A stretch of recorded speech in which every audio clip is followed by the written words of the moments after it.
સુસરહદી વાવ થરાદ જિલ્લામાં કાયદો અને વ્યવસ્થા એ માત્ર કાગળ પર સીમિત થઈ ગયા છે કે પછી કોઈ ગરીબ અને વંચિત પરિવારના દીકરાના ન્યાય માટે આજીજી કરે ત્યારે પોલીસ અને વહીવટી તંત્રના કાન બેરા થઈ જાય છે।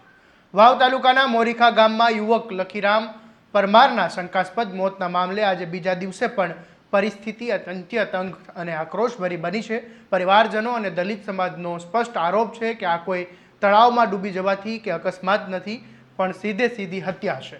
છતાં વાવ પોલીસ ફરિયાદ નોંધવામાં કેમ આડોડાઈ કરી રહી છે? શા માટે સ્થાનિક ડીવાયએસપી સમગ્ર મામલા પર ઢાંક પીછોડો કરવાનો પ્રયાસ કરી રહ્યા છે?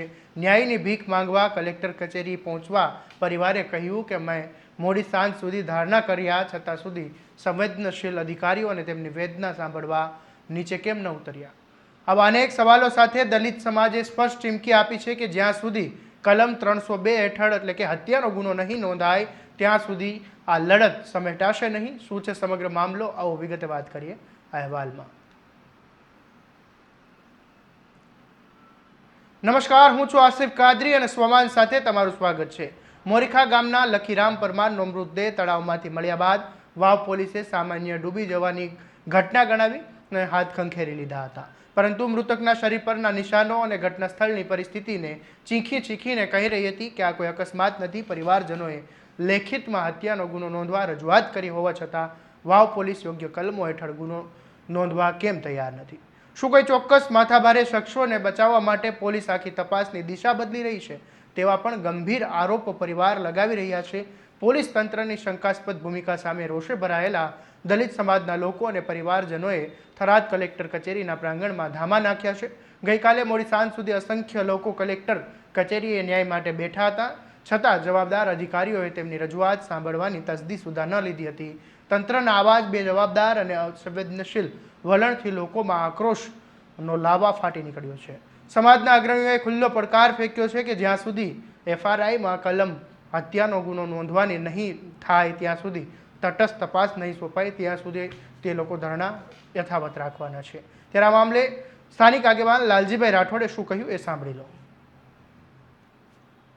1/6/26 દિવસે તે મોરીખામાં મર્ડર કરી નાખવામાં આવ્યું। એના અનુસંધાને 2 મહિના સુધી રાહ જોવા છતાં 302 હોવા છતાં દાખલ કરવામાં આવેલ નથી।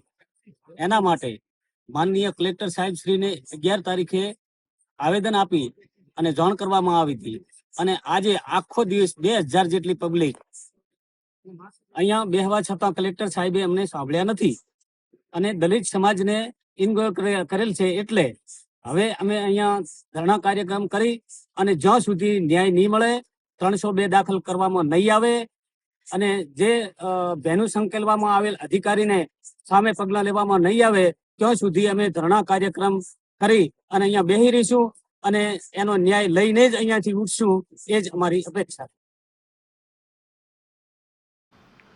વાવ થરાદથી શરૂ થયેલી આ ન્યાયની ચિંગારી હવે સમગ્ર બનાસકાંઠા, વાવ થરાદ અને રાજ્યભરમાં ફેલાવાની શક્યતાઓ છે। સામાજિક સંગઠનોએ ચેતવણી આપી છે કે જો તંત્ર તાત્કાલિક ધોરણે યોગ્ય કલમો હેઠળ ગુનો દાખલ નહીં કરે અને ન્યાયિક તપાસ નહીં કરે તો આખો દલિત સમાજ રસ્તા પર ઉતરીને ચક્કાજામ કરશે। જ્યારે રક્ષક જ ભક્ષક જેવું વલણ દાખવે અને પીડિત પરિવારને ન્યાય મેળવવા માટે કચેરીઓના પગથિયા ઘસવા પડે ત્યારે સૌનો સાથ અને સૌનો વિકાસના દાવાઓ સામે પણ મોટો સવાલ ઊભો થાય છે। વાવ પોલીસ અને જિલ્લા વહીવટીતંત્ર આ પીડિત પરિવારને ન્યાય આપશે કે પછી કોઈ મોટા માથાને બચાવવા માટે આ કેસને દબાવી દેવામાં આવશે? તમારું શું માનવું છે આ મામલે? અમને કોમેન્ટ બોક્સમાં જરૂરથી જણાવજો। તમારા સ્વમાનની વાત કરતા સ્વમાનથી સબસ્ક્રાઇબ કરી દેજો અને આ વિડીયોને વધુમાં વધુ શેર કરવાનું ભૂલતા નહીં। નમસ્કાર।